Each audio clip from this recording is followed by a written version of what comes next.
Welcome to the Thoughtcast. This is the in-depth section of the In Response podcast where handsome guys chat about exclusive topics with outstanding guests of the field. This show is brought to you by grandmaster and Austrian-Legacy.com. You can support this show at patreon.com/response_legacy.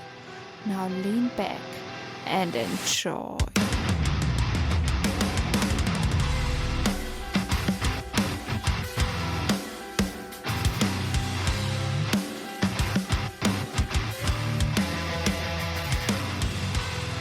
Hello everyone and welcome to In Response, a Legacy Thoughtcast. My name is Daniel and I have the honor and pleasure to introduce you guys to the first ever series of our new episodes that we have planned.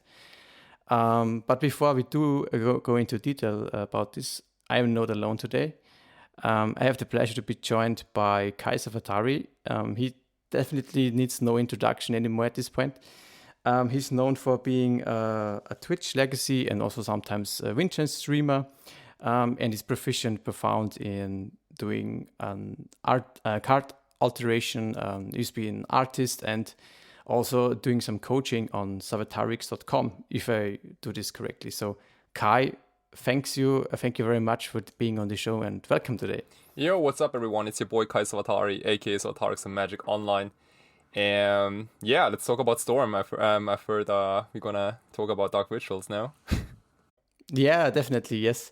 I'm very excited that I got to do this with you because I have been a Storm fan for a long time, actually, and I watched your Storm lists back in the days. Unfortunately, I would not say that the days are gone, but you focus on Doomsday lately. But you picked up Storm lately also in a few streams of yours, and I'm excited that we can talk about it a little bit more.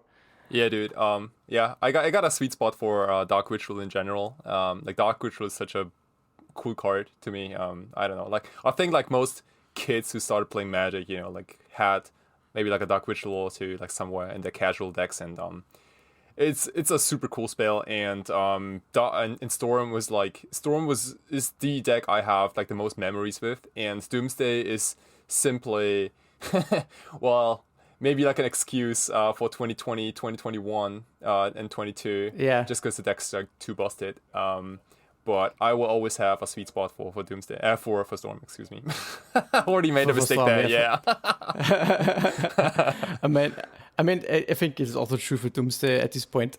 It is funny because yesterday at my local game store, I bought a playmat with the new Dark Ritual Mystical Archive artwork. Do you know this? This is, I think, Japanese style Dark Rituals with the new artworks on them from the Mystical Archives guide. Oh yeah, like the old Asian style series. Yeah. I think they also did like Tendrils of Agony and things like that. It's looking pretty. Yes. Kind of crazy, yeah. And I like it. Kind of crazy, and it looks very sweet, and can't wait for play to play it a little bit more. Sweet. But yes, as we said, we want to talk about Storm today. So this Thoughtcast series is should be a little bit more into detail about a specific topic. We have our normal episodes of In Response, which I heard you also listen to. Oh yeah, sometimes. Yeah, usually when I alter cards or like paint something, I listen to podcasts a lot, and your podcast is definitely one of them. That's really amazing, really cool. And we decided we wanted to talk about more in-depth topics, and for me it would be Storm. So why not ask Kai to come and help me out on this, because he's the specialist. Thank you. Okay, so Storm in history. Actually want to know how did you get into playing Storm in the past days? Oh yeah, so I started Legacy in like 2011, I want to say, like 2010, 2011, and I picked up Rock Delver as my first deck. Technically, my first deck was like Blue-Green Madness, but that was like a casual deck, with breeding pools, Yavimaya Coast, because I couldn't afford Tropical Islands. But like my first actual real Legacy deck was Canadian Threshold with like Nimble Mongoose, Tarmogoyfs and Delver of Secrets. Like Delver just came out in Innistrad, and it was a cool deck. I thought I was really good playing it, but then and that was in a time when I lived in Japan for like a year after I finished high school, and I picked up Legacy in Japan, and I went back to Berlin, and I went to this local game store, right, and I went there with my Canadian Threshold deck, and there was like this one person, Carsten Cotter. He used to write for Star City Games back in the day, like super nice, well-written articles about Vintage, about Legacy, yada yada yada, and he played Ad Nauseam Tendrils, and I thought, well, if I'm on Canadian Threshold, I got like triple Spell Snare, I got double Spell Pierce, I got Stifles, Dazes, Wastelands, Force of Wills, Delver, like, how can I possibly lose, right? And I lost to him like 0-2 in that tournament, and then after that tournament, I was like, Carsten, can we like sit down and play like this matchup maybe like, I don't know, maybe like 10 times or so? And I didn't want a single match with Canadian Threshold against a Storm. It's like, dude, I don't know what you're doing, but this is so freaking powerful. I wanna let me give up on Delver and please teach me. And that's when everything started. Oh, nice. Yeah, that was 2012, I remember. 2012, yes. I did a little bit of research from Storm Mystery, and Carsten Kurt is definitely a name that popped up a lot of times. So it was thanks to him that you got into Storm. Yeah, basically. Like if you play a deck that's like meant to be good against combo, and then you can't beat that combo deck, then it's like you better join that deck because it looks so busted, and like that guy, like he slayed the shit out of every tournament. Like it was like talking about like local tournaments, but like it was just absolutely phenomenal how well Storm performed in 2012, and like I at this point, and also like it played Dark Ritual, right? So like I was over the moon, yeah. Dark Ritual, the best card. Yeah, completely agree. Yes, I think this is also one of the iconic matchups back in the days. Rock Delver against Storm, when it was. I think this was kind of unfortunately, one of the pinnacles of Storm, I would say, because it kind of drifted down from there a little bit.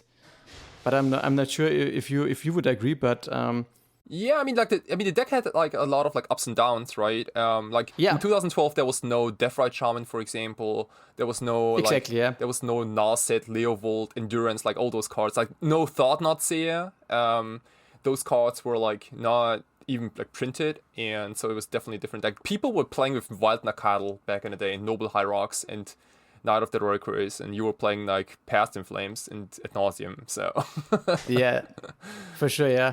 Especially Past in Flames, this was probably the card that really pushed Storm over the top. I remember before Past in Flames was printed, people were looking for, I would say, some kind of replacement for the vintage version, which would be Yawgmoth's Will, right? Right. And they played something like Ill-Gotten Gains or something like this. So not that ideal, let's say. Oh, totally, yeah. Ill-Gotten Gains in combination with Orb's Chant. Yeah, remember those days. And then Past in Flames came and made it all the better. Yeah, like that card was just purely obscene. A few months later, I met Jonathan Alexander, who I don't think he plays Magic anymore, but he used to be that like mastermind about Storm in general, and it's kind of funny because like I remember he started playing 3 copies of Past in Flames in his first deck when he saw Past in Flames getting printed. Really, so, yeah.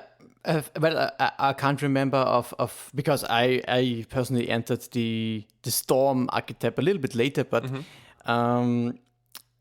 3 Past in Flames is definitely something that I could have seen in the past. Because I remember in the latest future, let's say, 2 Past in Flames was like stock. Yeah. I think it was also in the Deathrite Shaman era, right? Yep, totally. Past in Flames is I think.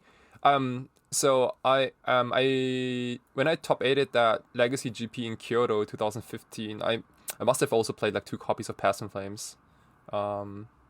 Yeah, 2 Past in Flames is the juice. Like, drawing it is already so big against any blue deck. So yeah. This what they say. It's like a combination of business spell and also disruption or grindy aspects, and it can survive a force of will if you since you can flashback it or a discard spell, whatever. Right. And it pairs also very nicely with Lines of Diamond if you want to go, I don't know, Infernal Tutor, Crack the Late, and you discard your Passing Flames, get a ritual, and flashback it or whatever. Right. Also, like one of the key reasons to run so many Passing Flames was Gitaxian Probe. Oh, right? yes. Gitaxian Probe was just so absurd with Passing Flames. For those out there who remember those days, like it was sometimes you could go off with Passing Flames, not even without a tutor, and maybe like two, three probes, maybe like a ponder or something, just get there. Oh yeah, completely agree. Yeah, I started to play Storm with Gitaxian Probe. I had the pleasure to do this. This is just insane. Also, the combination of Gitaxian Probe and Cabal Therapy. Was very strong. Oh yeah, that's like like sushi with extra wasabi. It feels like yeah exactly. This must have been the era where Miracles was or like Countertop was the best, or one of the best decks to beat. This was, I think, also one of the classic matchups of Storm. Back in the days, I remember also Storm played before Sensor's Divining Top was banned. Even Storm played it in the main deck. So did you also get to play that card? Yeah, card was crazy good against Him to Torak decks, and also super good against the mirror game, I feel. Because you could always float the Infernal Tutor on top, and because like in the mirror game you only have access to discard spells. Like if you're smart, then you also play Flusterstorms. But most of the time, like if you like hiding your Infernal Tutor with Sensor's Divining Top, is like already boss move. But if you float that Flusterstorm, like that 1 or 2 copies of Flusterstorm in the Storm Mirror, like always, you can't possibly lose. It's just too strong, right? Like how can your Storm opponent ever win? That's good. Amazing. Yeah, I never thought about this. Yeah, this is so busted card. I never got to play this actually, but maybe. Well, is there? Do you know that? I only remember it from Modern, but there's like the no band Modern events sometimes where you could play all your cards. I don't know if there has been a no band Legacy event. I don't know anything about it, but I would definitely join an event if there's one. Yeah, would you pick up Storm? I think so. Yeah, I'd probably start to like brew like the most busted Storm deck ever. Yeah. Yeah, awesome. Yeah. Okay. Yeah.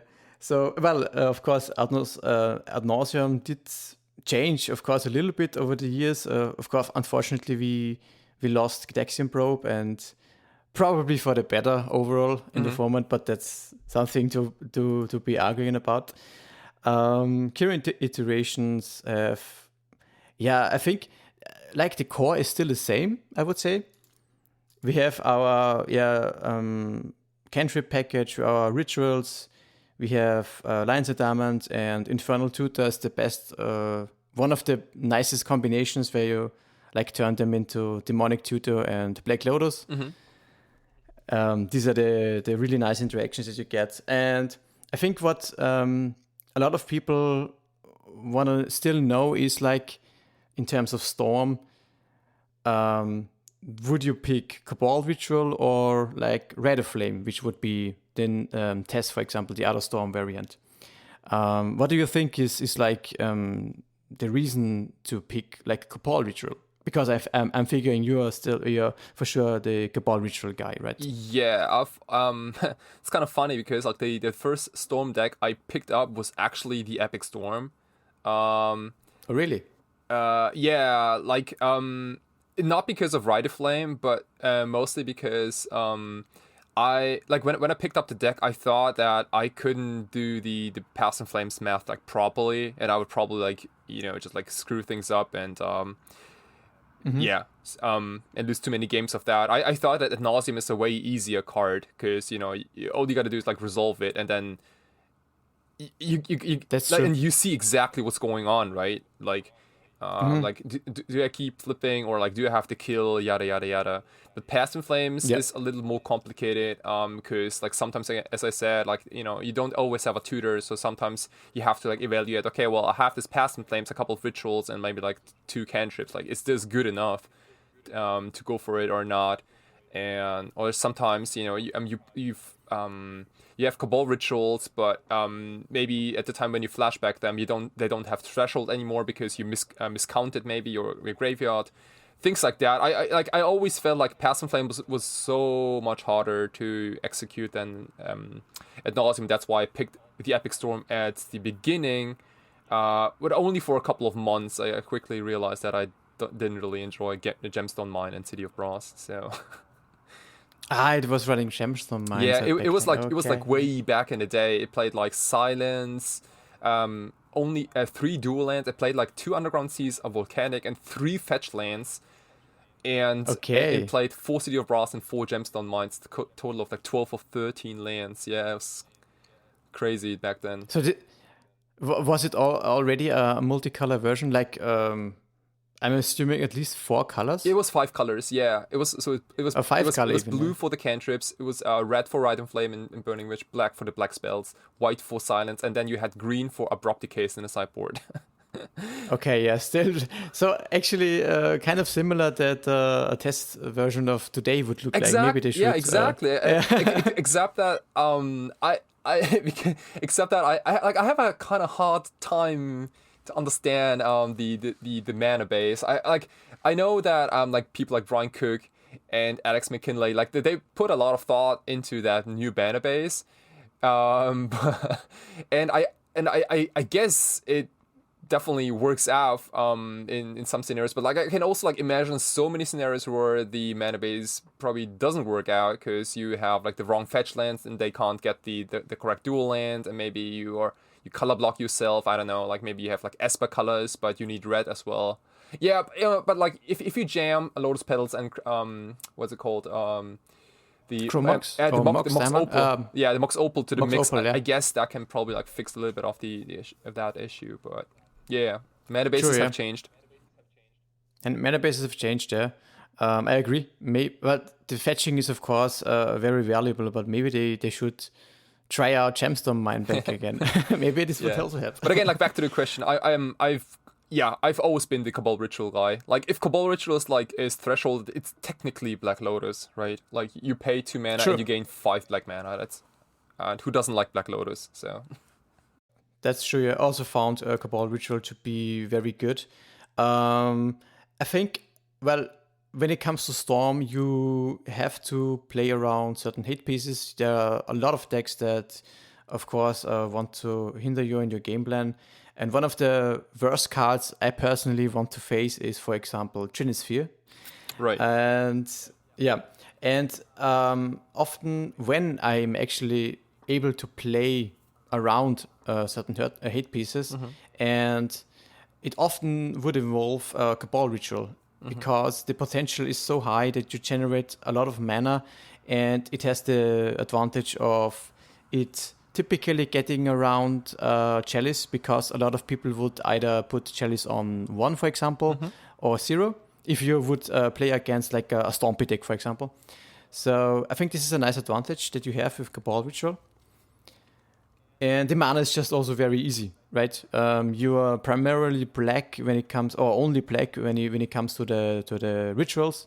Right. So you don't have the tension of maybe having. Don't forget to have some red in the mana pool, but you need still black for other, maybe a discard spell or a different rituals or the tutor. Yeah. So.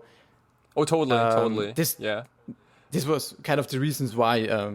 I also personally am the Cabal Ritual guy. Yeah, like, right. So, you know, like if you got like a single Underground Sea, you can basically cast all your spells, right? Like you go Dark Ritual and then you Thoughtseize them, you go Cabal Ritual and you go Infernal Tutor. Like all those cards are black. LED or Lotus Petal is obviously needed for Past in Flames, but like the key core part of this deck is black, and if you split this like in too many colors, then you need more lands, for example, or you need more Lotus Petals, right? Like one that produces red for Rite of Flame, then another land that produces black for Dark Ritual, and then, you know, if the first ritual gets like dazed, maybe that cuts you off black mana entirely and you're screwed. Things like that.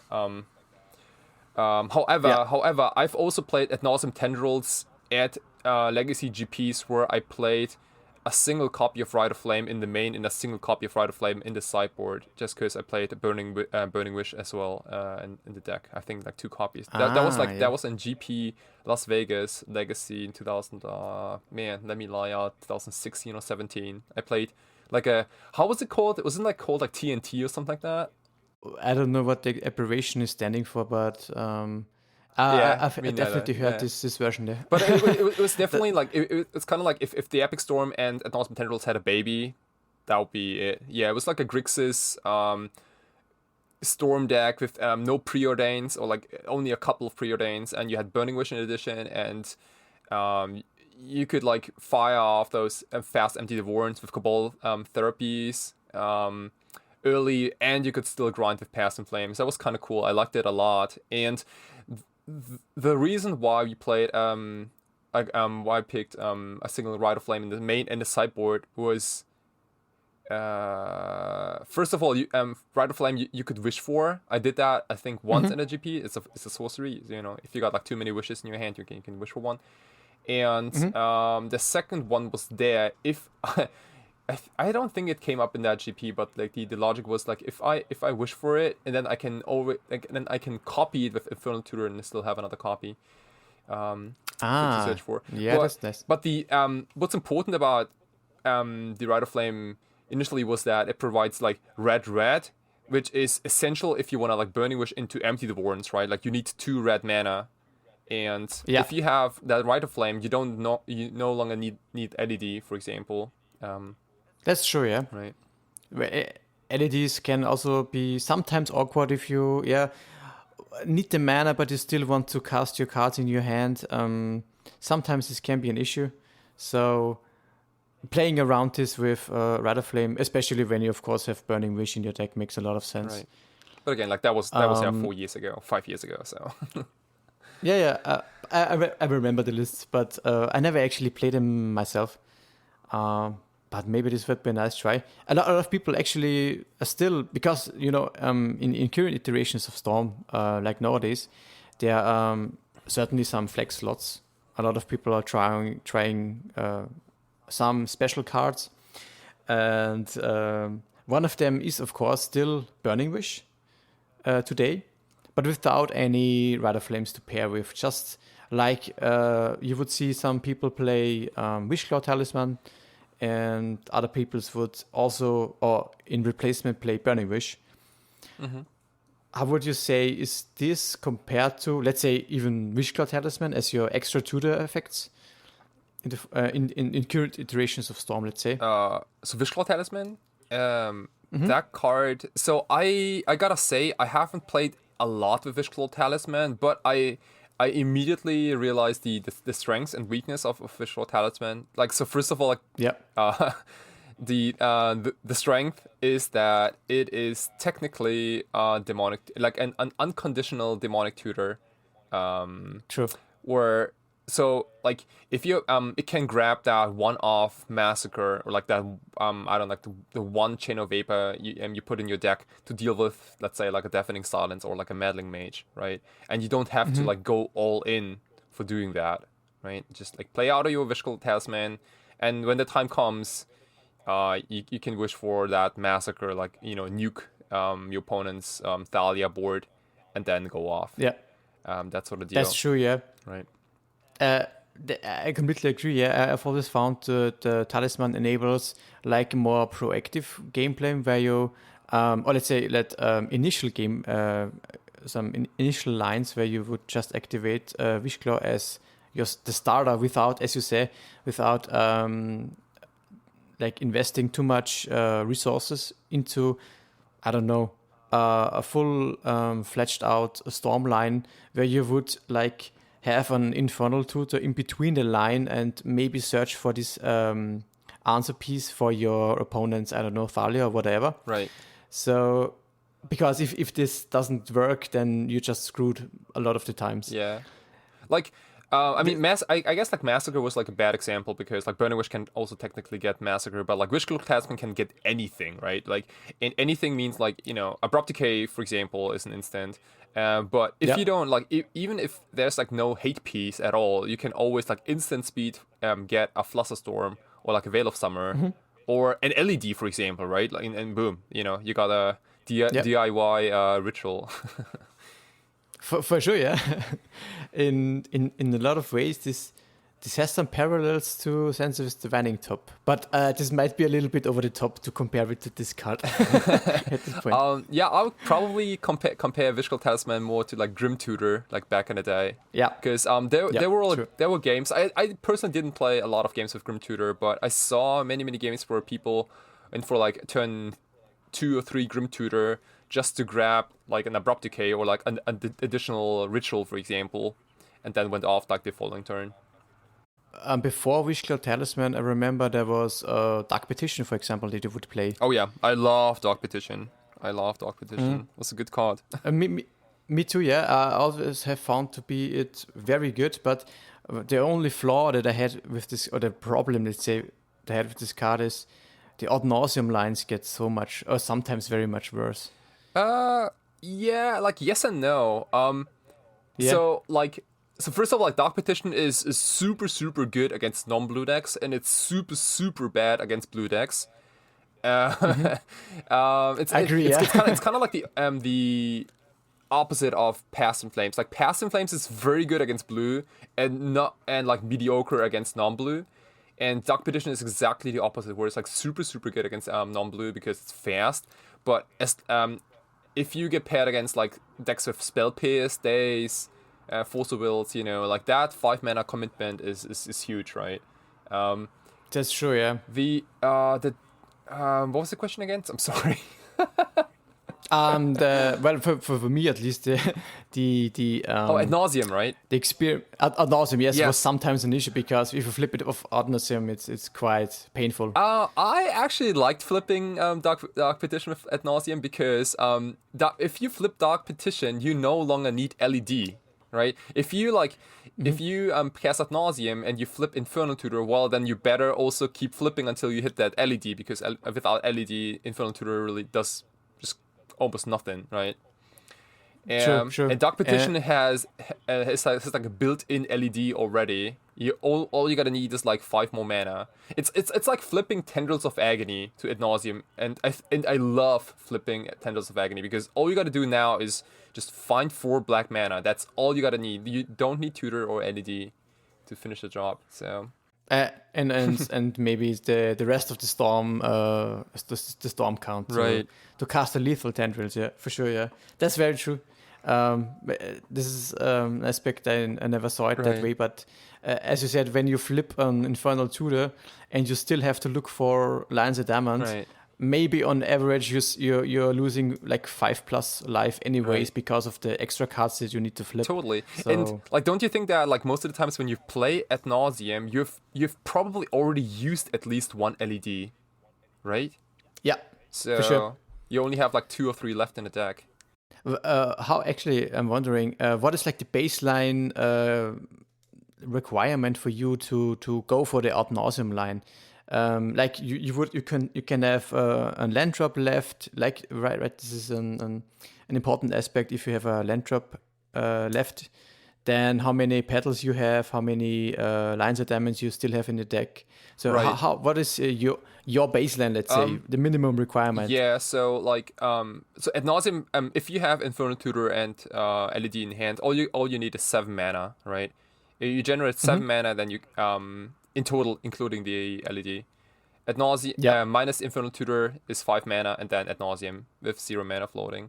And I think I've seen a lot of like people, including myself, getting like a little too greedy with Ad Nauseam. Like sometimes it is totally okay to only flip, especially like if your opponent has like 1 or 2 creatures, right? Like let's say like a Delva or something. Then it is oftentimes okay to stop Ad Nauseam at like 10 life, let's say, or 9, and see Ad Nauseam more as a like a Yawgmoth's bargain kind of, or like a necro, like a necro where you like just kind of like get your hand ready for the next turn, because in the next turn you're also gonna untap all your lands, right? And I also found that this kind of secret play that you can do with Ad Nauseam is, as you said, you don't have to go for the win at the turn you're casting it. Right. And I think this kind of awareness or this is something that really makes you a better Storm player, in my opinion. And I never thought about this in this way at the beginning. You could just, I don't know, cast Ad Nauseam, like you say, right. Draw 7-8 cards and then pass the turn and go off next turn, for example. Yeah, or like cast a couple of like discard spells, right? Like cast a couple of like duress, Cabal Therapy them, like shred their whole hand, just leave them with nothing, and then do the same thing next turn. For sure, yeah. Yeah, that's one of the reasons why you might be interested in playing Storm, if you're listening now, and might be wondering what deck to play. But you have also another specialty of yours, because I only think that, well, I think it was only your list that I saw that typically played this card, and it is, of course, Days. I'm not sure if you invented it, or if you at least you were the person that always had the Days inside, and I think it was typically like you also did in the latest streams, 3 days in the main deck and like 1 in the sideboard. Why actually? Have you thought about Days? So it was 2016. I remember, I was like still living in Tokyo, as I'm now. And testing for the Legacy GP in Chiba. So Chiba is like basically next to Tokyo, and it was like November 2016, and I was testing. I had like 2 decks back in the day. I think it was like the 2 strongest decks in Legacy back then were Countertop Miracles, and the second one was Death and Taxes. They just got both. I think they just got both Palace Jailer and Recruiter of the Guard. I think those cards were freshly printed, and so like Death and Taxes with like we're talking like 3 up to 4 copies of Cavern of Souls, just because their card is so good against Miracles. So we and we also had a truckload of Eldrazi back in the day.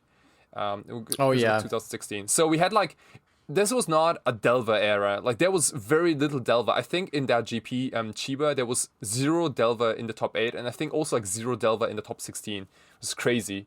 Right? Wow.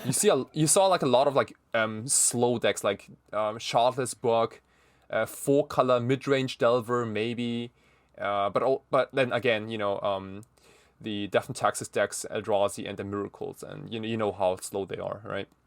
And I wasn't particularly thrilled to play against Eldrazi, and I was like testing like a regular Storm deck, and then a few weeks before that GP, I got in touch with Jonathan Alexander, again like this super mind of a player. Like sometimes he has like questionable statements about decks and card choices, but he and I have had like a good long relationship about like Magic, obviously. Sure. And well, we thought about like ways how we could combat Thalia and Thoughtcast and Chalice of the Void in game 1, because Storm doesn't have answers to them, right? Like if your opponent casts a Thalia, then it simply resolves, and there's absolutely nothing you can do about it in game 1 at least. And you wanted to have like an extra edge against those decks, and playing removal in the main deck seemed wrong, because we wanted to hit like Thalia, but also Chalice of the Void and Thoughtcast. So Chain of Vapor main would make a lot of sense because of the Chalice, and so on and so forth. Yeah. And then at a point we were like, hey, why don't we play this Days, and as like a I don't know exactly how it started, but like Days kind of like popped up, I think, when we looked at our mana base, and we were like, hey, I think like it must have been like Jonathan who mentioned like, hey, like this deck has like the same island count as Delver decks. And I think he said something like that. And I was like, oh yeah, well, might as well also play like Force of Will and Days, ha ha ha. And Force of Will I didn't work out because of LED, but like Days immediately like rang a bell, and I've been in love with Days like ever since. I don't think I've touched many non-Days Storm decks after that. But again, at the main event of that Grand Prix, I was again super stupid and I picked up the wrong deck. I picked up Countertop Miracles, and because I was like, I don't know, I was like goofy as shit. and obviously I got punished, and I lost to Doomsday almost. Oh my god, yeah, for the win and int for day number 2. So that was one of the worst GP experiences like in terms of like finishes. But so I think like Daystorm would have served you a little bit better. It would have because I played against 2 different Texas players, and they were like, their decks didn't look very threatening to Storm anyway, because like all they did was like playing more of things against Miracles. So they had more copies of Palace Jailer, which doesn't do anything against Storm. They played Mish's Factories in addition sometimes, which were like super good against Miracles but not against Storm. Yada yada yada. Yeah. So there was not a lot of combo hit, is probably like what I want to say here, and combo would have gotten there. And like in fact, Shota Yasuoka, like Hall of Fame and like Platinum Pro, just like super famous, best Japanese Magic player ever. He picked up Storm at that GP and he made top 8. So like I really just I threw up. the one decision, and it was Countertop Honor. Right. But after that GP, I played Days Storm nonstop, and it was good. Like a half a year later, we had this team GP in Kyoto. You have a team. One player plays Standard, one plays Modern, one plays Legacy. And we had a Grixis team where like Standard was Grixis mid-range with Scarab God. Modern was Grixis Death Shadow, and I was on Grixis Storm, so like we were Team Grixis, and we finished I think 16th, 17th place I think at that GP. It was good. It's good, yeah. And Days was just absolute phenomenal. Like I dazed Animate Dads, I dazed Leo Volts, I dazed Thorax, I dazed Sneak Attacks. Holy shit, I dazed so many things. It was so good. Wow. Yeah. I definitely see this. Yeah, this is also as like a common Storm list does not play Days. You have the surprise factor also included as well. Totally. So people would just play into Days and turn to want to hum you, of course, because you're playing Storm, and you might not survive the next turn if you would not cast the hum, for example. Right. So Days is a very nice angle of take. Yeah. And I also get to see why, like what you said, you can't really just jam removal spells, because there would be some certain decks where removal spells would just be a dead card, and also as Storm is and also like removal spells cost money. I was gonna say cost mana, right? Days doesn't cost mana. That's the difference. That's like a whole new like chapter of I don't know how to call this, but like like the fact that Days doesn't cost any mana, and sometimes it produces even mana on your combo turn when you pick up your Underground Sea, and then you replay that Underground Sea. You can do a lot of weird shenanigans. Like I've had games where my Delver opponent, he wastelanded me, and I cast a Brainstorm and I dazed my own Brainstorm and paid for that, obviously. But I picked up that Underground Sea and basically countered their wasteland. You can. That's really nice. You should always play one copy of Chromox in that disc, because Chromox is basically another land drop if you want. And you can always, like, in Chromox also makes it so that you can always, if you don't need that Days in your hand because it kind of hinders you, you can always make a Mox Sapphire out of it, right? True, yeah. The same goes with extra discard spells, for example, that you might not need. Sometimes you have 1 or 2 extra copies of that, or cantrips that you might not need, and therefore Chrome Mox is a very nice, addition to when you play Days. You know what? Like, also makes you know what? Like the best part is about Days is like when people start playing around Days in game 2 and 3, but you board them out. that's like the best feeling ever. Yeah. This is also what I had sometimes as an experiment. They would just delay the turn. They place 1 turn, right? And if you just board them out, you get free value just because of the fear of Days. And for a Storm deck that typically kills on, let's say, turn 2 or 3 or whatever, this is huge when you just get 1 extra turn for free, let's say. Yeah, maybe more people should awesome, do that. Yeah. Yeah. So speaking of boarding out Days, would you typically board it out after game 1, or does it completely depend on the matchup? It depends on the matchup. Days is good against non-blue decks, and Days is very bad against blue decks. So this is one of the basic rules you have to keep in mind when you're just playing, I don't know, against like also Delver. Would you board it out? Yeah, I board it out. So Days is there to counter Thalia, Chalice of the Void. Back in the day, it was like Eidolon of the Great Revel, those kind of things, right? Like Thought Not Seer, those cards. You need to counter for 0 mana. Because like you still want to tap out on your turn because you're casting Preordains and Ponders, right? And then you Days there, whatever threat, and then you untap and win. And blue decks don't do that. Like blue decks play something like also the cantrips keep mana open because they have their own counter magic. So like you don't get them with Days. True. Yeah. And also, except for Delver, the blue decks tend to be not like in your face, jam my hit piece or my Thalia and you are screwed. You have typically some time against, for example, control decks, and being patient there results in a lot of games where, we, I don't know, head to turn 4, 5, 6, whatever. And at that point of time, you don't want to be drawing Dazes, right? When you top deck and might be looking for a tutor or something like this. Exactly. So, yeah, there was like also like not many spells I want to Daze against control. Sure, yeah. I mean, you would of course do it if you had the chance, but sometimes, a lot of times, it just doesn't matter. I really dig this Daze version. I'm really surprised that it is not to say a staple.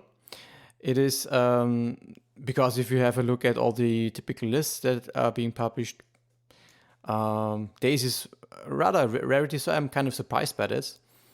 So you would also play Daze if you would go to a GP today and would pick Storm. If I was on Storm and there was a GP tomorrow, I would 100% play 4. And it's always been a 3-1 split because you don't want to draw too many of them, right? Like imagine if you have like 4 Days in your main, you play it against, I don't know, like some blue control deck, that would probably be awful. I think the reason why Daze doesn't seem a lot of play is because of the lack of like maybe understanding of that card. Like, you know, like I saw like a lot of people having like trouble understanding what the purpose of that card is. Because like, I mean, duress is obvious, right? Like you cast duress, and you take the counter, yada yada yada. That's easy. But like Daze has so many different layers and how you can use Daze and when you should Daze, and when sometimes it is also like sometimes even you could Daze something, it is correct to not Daze it, and so on and so forth. Like there's like Daze is a complicated card, especially in a combo deck. So I think what some people or a lot of people find difficult is that Daze can be, if it's like you said, if it is not correct Daze, but if you do Daze, it can mess up your Infernal Tutor, for example. Yeah, because you pick up a land.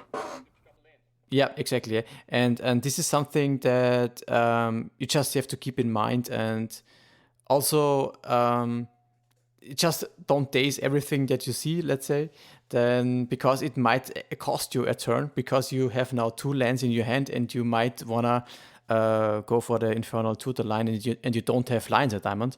Then in that case you have to wait for another turn to make your land drop again, And in that case, Daze was, of course, not the best or idealist play in that spot. So, Yep, totally. as you said, it is definitely a difficult card to play with in Storm, but I definitely think this adds some nice interactions. And whenever I play Storm, I try also to jam the stasis in the deck. I really love them. Yeah. Like like days might even be better these days because Legacy got a little faster. Like it's not as slow as like 2016. So Yeah, completely. yeah. Agree. So like there's like a lot of like nonsense going on in Legacy these days, right? And every deck is like super crazy fast, and fast means you need interaction. So like the old days of like grinding station, for example, where you like simply chill until turn 5 or 6 and to accumulate like this monster of a hand, like those game plans can only work against certain opponents. So that's very true. Yeah. But speaking of specialty cards, there's another popular card on one of the latest edition that I might wanna just touch and maybe get your opinion on. It is the Eve Progenitor Ooze.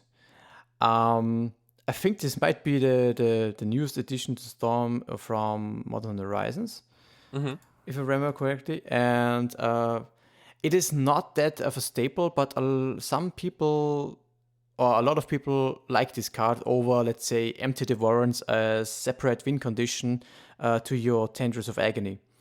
How have you found, or have you tried Eve? I'm sure you have tried it also. Yeah, I tried Eve. Still trying to Mixed feelings. trying to like understand. Like I don't want to shit talk about Eve. No, that's a cool card. Like first of all, like if you storm off, let's say like you have like storm count, I don't know, like more than 5, and then you Eve, like the battlefield's gonna be like all messy. It's super cool. It's a lot of power and feels very powerful. I have like 2 issues with Eve. The one is its color requirements. Yep. It's a triple green, and you're not a green deck. And the second is it costs 5 mana, and that's like where I fail to like see how this card is like better than alternatives, right? Like for example, like Empty the Warrens is 4 mana. It's like if you have Infernal Tutor, LED, and a little bit of mana, and you only get to like let's say like 6 mana instead of 7, you can't get Ad Nauseam, right? But you can go off and make like 10 goblins, for example, and maybe that's good enough. But whenever you could go for Eve, you could also go for Ad Nauseam. So the question is like how often do you want to Eve instead of Ad Nauseam, right? Because those games you are probably already at a low life total, and like those ooze, like they ooze tokens, they also don't fly. So if your opponent has like let's say like a Delver or something like that, and those ooze tokens don't help you. Yeah, Murktide Regent or Dragon Rage Channeler also typically fly, so this is also a problem. So yeah, it makes a lot of sense. So in the spot where on low life totals, Eve can a lot of the times also not save you, but maybe against there's some corner cases. But as you said, I also had a lot of situations where I could technically cast Empty the Warrens because there is, for example, just to throw a bunch of goblins onto the board, you would just need the classical pieces of Infernal Tutor, Dark Ritual, Lines of Diamond, and a land. And then you can at least make 8 goblins. Right. And you can't do this with Eve because you're missing 1 mana. Exactly. So yeah, I would completely agree with Eve on that spot. Yeah, like but like don't get me wrong, like this is a cool ass card, right? Like Eve is like it looks really cool. Like Storm on a creature is super nice. It dodges a lot of removal. Like your tokens don't die to let's say like Plague Engineer, for example, like your goblins. Those creatures like you also go like over the top. So you can outgrow things like Uro if you want to, or like other like medium-sized creatures like such as Endurance. Like this card has a lot of potential. For sure. it gets a lot of around of hit pieces. That I mean, empty also would of course get around a lot of hit pieces, but if can help, for example, as it is a creature to get around Flusterstorm. Oh yeah. If you would expect it like this. Of course, also any blast effects, but of course, well, because some people would board in Hydroblast, for example, if they have space, and you could counter one copy of empty, for example. And the sheer power of that you put on the board is typically enough that you can win within one swing, actually. Sometimes less, depending on the amount of storm that you have. And there's one nice interaction that maybe is not that obvious. I actually got to perform this against Julian. We were in a local tournament in Bavaria. I think it was 2 or 3 months back then. I played up against him, and he was on Chess-Guy Sagavan. And I went for the Eve line. I made, I don't know, 5 or 6 tokens. And he was thinking really hard, deep in the tank, about how he could deal with all my tokens. And he had a really nice plan lined out for this. So, okay, if I do this, and then I should still be winning. He went to his turn, and, well, he wanted to try to cast a Prismatic Ending on one of the tokens. But, of course, this is one of the nice interactions that he also didn't know, is the tokens actually have CMC 5. So you can't remove any tokens with Prismatic Ending. Oh yeah, the 05, yeah. Yeah. And sometimes this well, it ultimately this because it was CMC 5, it won me the game. But yeah, this is also maybe a corner case, but this is also what I appreciate about the card sometimes. But as you said, empty could be overall maybe better, because for the simple reason that not a lot of Plague Engineers are currently played in the format. Yeah, well, true. But like, remember, right? Like Empty the Warrens like used to be the MVP. Like, not the MVP, but it was one of the quick ways to beat Delver, right? Like if they, like, even if they had like a flip Delver and like a Tarmogoyf, for example, and you poop out like 12 goblins, then you usually win. I don't know if that's necessarily the case these days. Like, if remember, like, if you, let's say you have 12 goblins, but your opponent has like a Delver and a Murktide Regent, and they have like double Lightning Bolt in their hand, like, they might just race you. So I don't know how I feel about Empty Warrens against Delver these days, at least. Yeah, it also has changed a lot. So yeah, it's maybe up to anybody to decide what they want to pick. There's a lot of different options for sure. But anyways, Kai, I think to, I don't know, let's say use our knowledge and talk that we have done right now, and talk about some situations that we maybe can discuss. Oh yeah, if you want to. Yeah, nice, dude. Yep. Bring it on. Bring it on, yes. I watched your streams when you played your Daystorm back in December last year. And I think they occurred some situations that listeners also might be interested to hear what your thoughts and are about this, why you choose this plan, or what else you would do in these kind of situations. We do our best. I do my best to explain the situations. If you want to get the details, I wanna also link you to an article that I want to write on my website, where you can find all the details. The link will be in the description below of the show notes. But yeah, if you're ready, I wanna just explain to you the first situation that we have. I think so. Kai and I are sharing screens, so I think you should see what I'm putting up there, right? Okay. Okay. For the listeners, we are playing against, it looks like a band control version, or maybe also 4-color control deck. We have 4 lands in play, and we started the turn by getting with our Wishcloud Talisman Abrupt Decay for opposing Silence that was on the battlefield from our opponent. So we gave the Wishcloud Talisman to our opponent, we dealt with the silence and we cast Preordain. And what is revealed by Preordain is a Brainstorm and an Infernal Tutor. In our hand, we have a Dark Ritual, a Cabal Ritual, another Infernal Tutor, and a Thoughtseize. And the question is, do we shuffle or scry both of those cards to the bottom, keep one of those, and is there a line where we could potentially win, for example? I don't know about you, Kai, but I'm not sure. I don't remember exactly what you did in the stream, but I think you went for keeping the Infernal Tutor, right? I'm not sure. But out of just curiosity and what are your first thoughts about this situation? How would you go about this? Yeah, so Preordain is on the stack. We have 4 lands, but 2 of them are tapped. So we have a Bayou and a Misty Rainforest. And so we also get to go Threshold for the Cabal Ritual. That's like really important. Like if we ignore the 2 cards from Preordain just for a second, we could fetch for Misty Rainforest, so that for a dual land.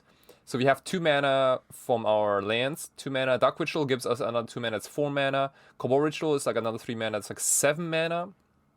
And then we have a Thoughtseize we have to cast, so we go down to 6 mana. And then we have an Infernal Tutor, so we go down to 4 mana. So Storm is currently 2 and opponent is on 18, by the way. So if we like for the sake of like just like the counting, do the math here. So if we ignore the cards from Preordain, and we would go like Dark Ritual, Cabal Ritual, Thoughtseize, Infernal Tutor, Tendrils you, that'd be 1, 2, 3, 4, 5, 6, 7 Storm. That would only drill opponent for 14 and not for 18.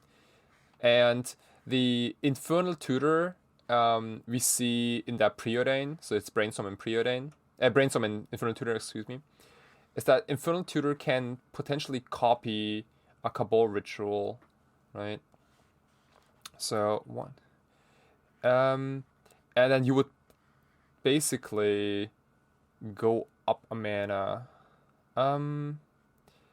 So I think what we can basically also agree is we kind of have to do something here, right? Because they have an Wishclaw Talisman untapped on the next turn. They have a Chase on the battlefield, also worth notably. Mm-hmm. So they might get to see a lot of cards on the next turn. So I feel personally that it will be hard if you pass without doing anything, that this will be easy to win, let's say. There's also like a Teferi, but like Teferi doesn't really matter. I think like what speaks for Infernal Tutor is that it gives us 1 more mana, so we could, for instance, we have Sylvia's at 17 life, so we could, for example, Ad Nauseam, right? Because we have 1 more mana. But there is like this weakness in this plan where you have to go in order to cast all your spells, you have to go Dark Ritual with your untapped land. Then you have to cast Infernal Tutor immediately to copy your Cabal Ritual, right? And then you cast Cabal Ritual. You have to, because you only have 2 mana available. And if that Cabal Ritual gets, let's say, like Force of Will or Force of Negation, then you're in big trouble. Like with this line, you don't have a window to cast Thoughtseize first. But I want to cast Thoughtseizes first against a deck with both Endurance and Force of Negation, Force of Will. So. Sure. I agree. Yeah, I think the best line would also be to put Thoughtseize very early in the sequence of our spells, because our opponent still has 5 cards in their hand. Right. So most likely there will be some kind of counter magic present there. Yeah, totally. I'm personally thinking if we should Thoughtseize first or cast a Ritual first. This would be my question. Well, I mean, the good thing about like Thoughtseize first is that you gain info, right? Like that. I mean, that's like Gitaxian Probe, sure. with some extra steps. True. But yeah. like if you can always Thoughtseize them, and if they have too much interaction, then you can still say go, right, and hope to like overcome their hate like a turn or 2 later. if you want to. But like, if you already start with rituals and then you cast Thoughtseize and then you're like, oh shit, my opponent has like way too many counter spells in the hand. Well, guess what? You already, wasted 1 or 2 rituals to just like find out that your hand is not good enough. So like typically against control, it is wise to fire off those Thoughtseize early. Start with Thoughtseize, yes. Yeah, I agree. I thought about, there's potentially one line that could work that I found, but of course it implies that you risk something. Like you said, we have to invest some resources in order for it to work. For example, you could take the Infernal Tutor, and the problem is if we cast Thoughtseize first, then we have only 1 mana left, and then we have to cast Dark Ritual first, and then we are stuck with the tutors because we only can copy our Cabal Rituals, and after the first tutor we only have 1 mana left, so we can't cast the Cabal Rituals, right? Right.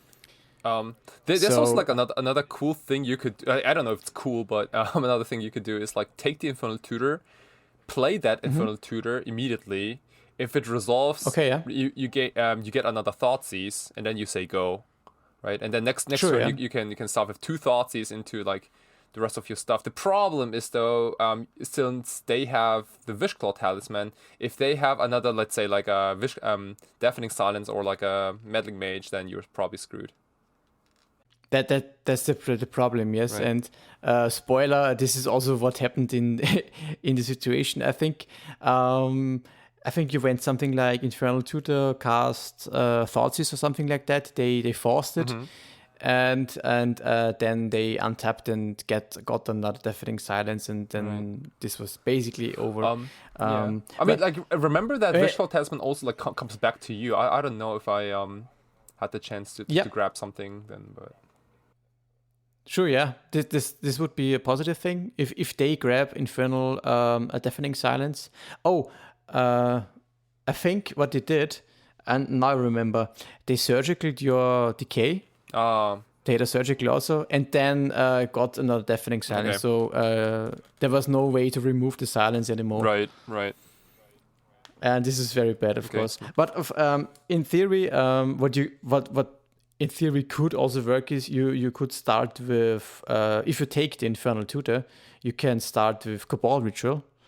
Of course, this might get forced, but if it resolves, we have 5 mana, because Threshold is given if you fetch first with the Misty Rainforest. Right. With the 5 mana, then you can cast Thoughtseize. And this leaves you with 4 mana, which allows you to cast the second Infernal Tutor to copy Dark Ritual. And this would then go to 2 mana, down to 2 mana.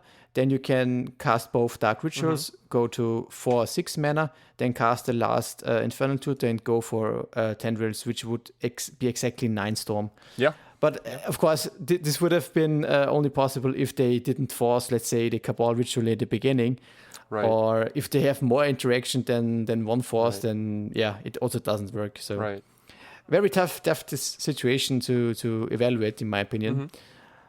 But it's also kind of like the beauty of Storm, though, right? Like, it's not as obvious. It's not like, okay, I drew this show and tell. Well, I might as well cast it. Like Storm is beautiful. True, yeah, for sure. Anyways, we have another situation to talk about. This is a situation against also not really a popular deck in Legacy. I hope you see this, Kai. Yeah. Okay. Yeah. And this is against Blue-Red Control.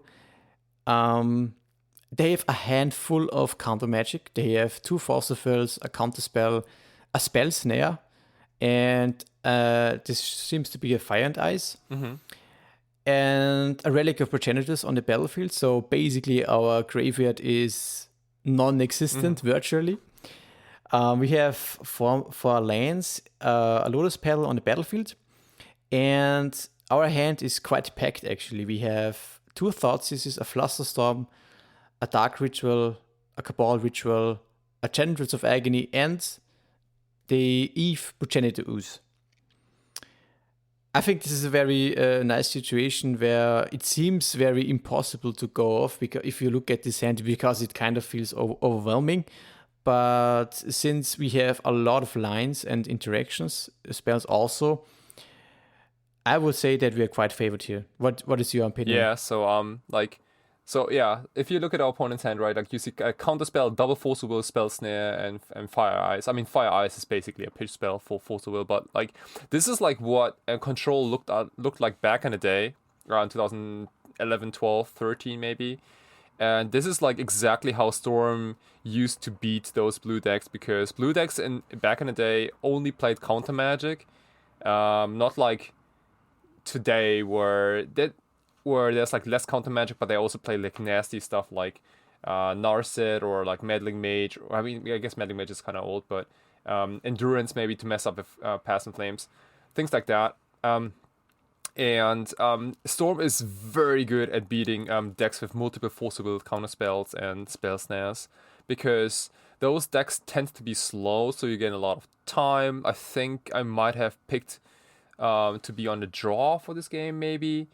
And basically you don't do anything again until you have like 4 or 5 lands in play, and then a stacked hand of like 7 to 8 cards that are like all powerful, and you basically threaten your opponent, threaten the kill like every single turn, right?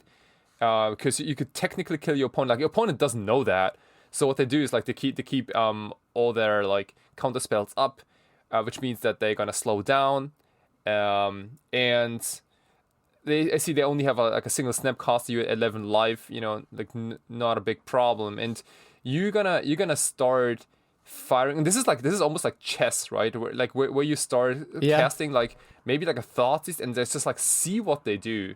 Like some people get super nervous and like they start like brainstorming immediately in response to a Thoughtseize to hide their counters. But then guess what? You're gonna kill that same turn. So props to you. There's a lot of like different scenarios. Like some people tend to counter discard spells, which I think is kind of funny if you have Flusterstorm in hand. There is no correct line, because it really depends on how your blue opponent casts or like not casts their spells in response to your into your attempts to like disrupt them. And some people also aggressively force the first Dark Ritual, which I think is a big mistake, but some people still do that. And I mean, sometimes it is like, for example, like this hand we have in front of us, like it has a lot of like Thoughtseize and Flusterstorms, but it doesn't have too much mana. It only has 2 rituals, and that's it.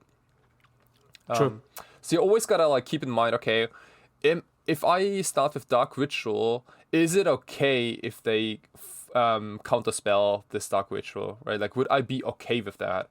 And if you're not okay, then I would probably start with Thoughtseize instead. But if you're like, okay, well, I have too many rituals anyway, I don't care if this one gets countered, then you can freely start with Dark Rituals. And also, like, another cool trick sometimes is that you can also fake to be mana screwed.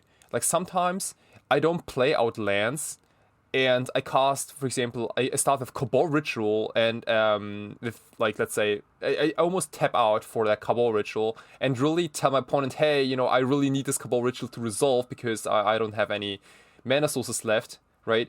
Opponent, like, counters that Cabal Ritual, and then I go, hey, guess what? I have a Lotus Petal, here's my Underground Sea, and then I'm gonna cast, like, more rituals, and gotcha. Like, you can, like, with these kind of like techniques, you can draw counter magics if your opponent goes for your trap, and yeah. True, very true. Yeah, this also is like when you're playing against a Daze deck and you actively don't play around Daze. This also kind of indicates, like you said, I'm stuck on mana. I don't have the extra lands to play around Daze or something like this. I agree. Right. Yeah. And like without Git Hexen Probe, there's like one huge advantage for Storm. Like you are the person who plays Thoughtseize and Duress, so you usually have the information, right? Your opponent doesn't have information. Your opponent doesn't know that you have I don't know, like 2 rituals only or like 2 discard spells. Like because non-Storm decks usually don't play discard in Legacy these days. So Yeah. you have full information and your opponent is guessing, which is good. I mean, for the Storm player. For sure, yeah, it's very good. So in that sense, I like to jam a Thoughtseize first, but I'm not sure. Yeah. How would you do this? Yeah. Going for early Thoughtseizes and like see what they do. You can always opt to like pass a turn after that. You don't have to go for anything. Yeah. But if they like, you have another Thoughtseize. yeah. But if they like counterspell your Thoughtseize, that's like that's already Storm 2. So it is up to you to then decide how you want to follow up. Since there is no removal spells whatsoever, it might also be a situation where you could. I mean, I'm assuming right now that this Misty Rainforest can get a Bayou. So in theory, we have 3 green mana to make a small storm count with Eve, for example. Maybe. Sure. Yeah. I think I think that's what I ultimately did. I think in this scenario, I think. Mm-hmm. I think also, yeah.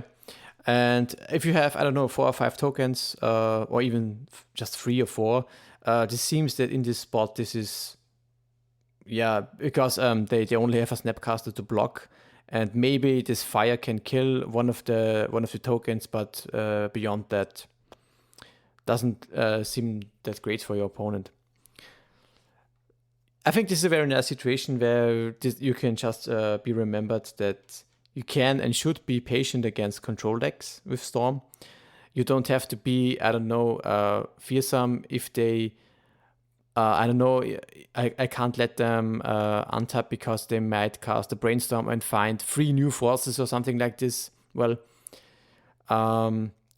as you said, a force is all still a 2-for-1, and if they force a discard spell or a ritual, it is a 2-for-1 for yourself. So this is also very good. Right. And also like and last but not least, like having Eve or Tendrils of Agony in your hand just beats all counters anyway, right?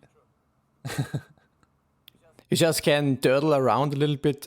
Just make sure that you have enough mana to cast one of the win conditions, and they will never be able to counter those, like, unless they have Flusterstorm. But like Flusterstorm is not popular in 2011, 2021, 2022. So yeah, that's true.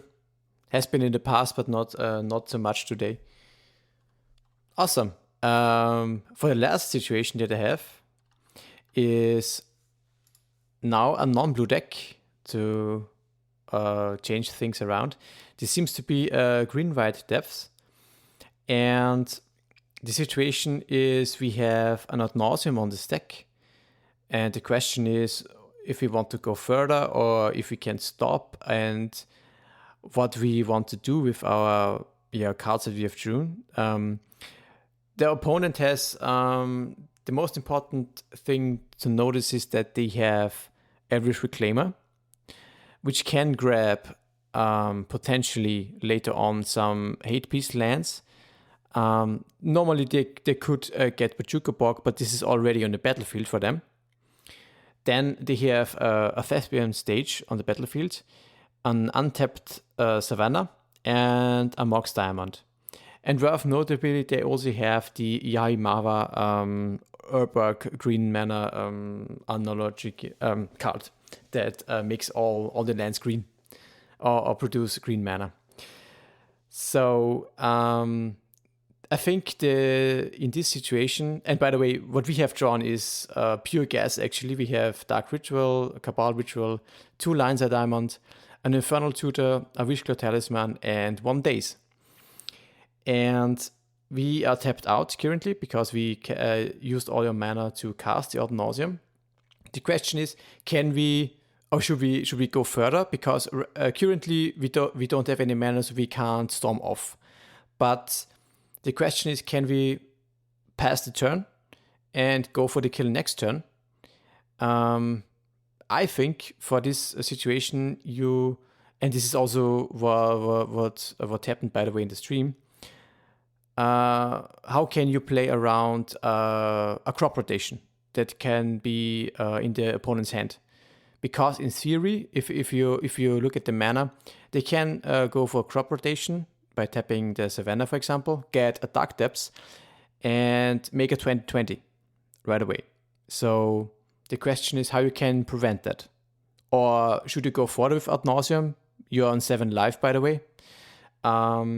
What do you think, Kai? Yeah, so right. So we're at 7 life. We have no mana available. We have the hand's been gassed so far. They have 4 power on the board. So they have a 3/4 Reclaimer and a 1/1 the Safekeeper. The Sylvan Safekeeper, yeah. So if we flip like a Past in Flames, for example, I guess flipping Past in Flames wins us the game, but if you flip like something more like other thing like expensive, I don't know, like 3 cantrips, for example, like some cards that don't win us the game this turn, and we have to pass, then we are certainly dead. This hand looks so powerful for the next turn, because like it's a clean Past in Flames loop, and opponent, as you said, like already has Bojuka Bog in play, so they can't Reclaimer for Bog. And they only have 2 cards in play. And what I really like about this Ad Nauseam pause here is that the last card we revealed was our Daze, and they have exactly, like if they have crop rotation, they could crop rotation exactly for Merit Lage. So we could Daze if we stop here and if they indeed play crop rotation and we Daze that crop rotation, they could pay for it. But then they would not be able to make a 20/20 this turn, right? And then they probably attack us for like another 4 points. We go down to 3, and then we take our turn. We kill them. I think this is like one of the scenarios like which I described earlier, where Ad Nauseam, like you don't have to go super crazy with your Ad Nauseam, and just be patient. Like evaluate. Okay, well, how can an opponent possibly kill you? And if those are like all covered, then it is okay to wait and don't risk anything. The one of the risks is obviously if they, let's say, like top deck. I don't know if this is like game 1 or 2, but if they like, let's say, top deck Deafening Silence, then you're screwed. That's true. I believe this is game 1, but I'm not sure. It could be. Of course, if it is a post-board game, the decisions that you make might change. Right. For sure. Yeah. I think I mentioned in the stream that you also want to be careful for like double Wasteland, because if they get Wasteland with crop rotation and the Elvish Reclaimer, they can double Wasteland you off of your black mana. I mean, the Elvish Reclaimer only does get land tapped on the battlefield, right? True, yeah, for sure, yeah. But anyways, with crop rotation, and there might be situations, maybe the draw of course this might be a fringe scenario, but this is might be one thing to think about. Oh yeah, totally. I'm not sure if it is all that threatening here, but anyways, if they go for crop rotation, I think you would Daze it for sure anyways, because you would prevent the Merit Lage. And in that case, you could just pick up an Underground Sea and have it covered. Right, yeah. So you have that Black Source, like, no matter what. Yeah. And the next turn, you can use this Underground Sea to go for Dark Ritual, Cabal Ritual. Too late. This is just a very easy kill in the next turn. So I think given that explanations, this is actually quite fine to just stop here, right? Right. Like there are probably like you gotta also like do the count, right? Like all 4 Lotus Petals, like Chromox, like all those cards are still in the deck, so like you can, it is likely that you can also finish the game this turn, but there is basically no need to finish the game this turn, I feel. Yeah, completely. Since we have almost a guaranteed kill next turn, and we are pretty safe. I agree. Only the eventuality that they if it is a post-bug game, they top take a deafening silence or something like this. This could be a problem. But as you said, beyond that, I think it's pretty safe to pass. Awesome. I think that's all I've got for all situations. And this, I think with this, we can also wrap up our Storm talk, let's say. Kai, it has been a big pleasure. Thank you for joining me. I hope that we can also maybe find a time to have you on the regular podcast if you want to. Yeah, sure. This is an official invitation right now. Okay, yeah. Let's see how things go. Yeah. Yeah.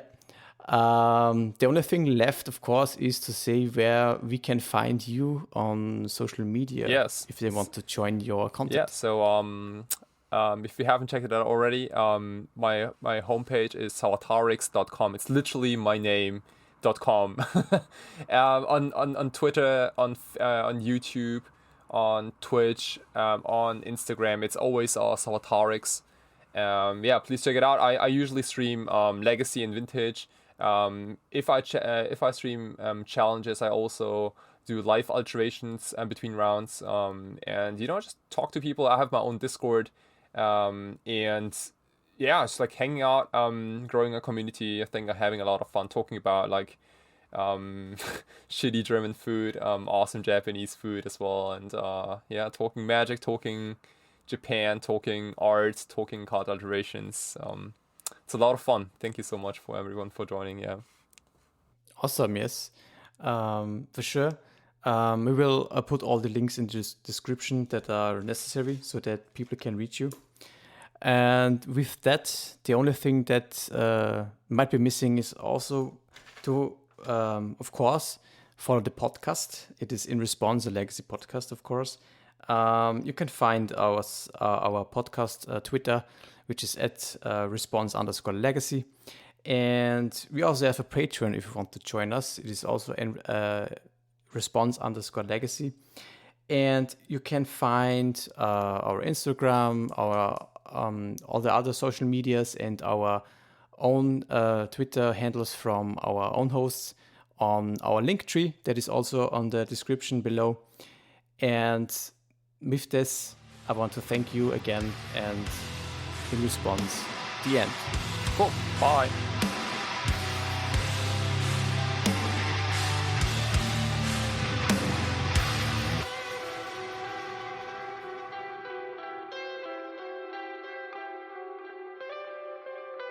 This was In Response, a Legacy podcast.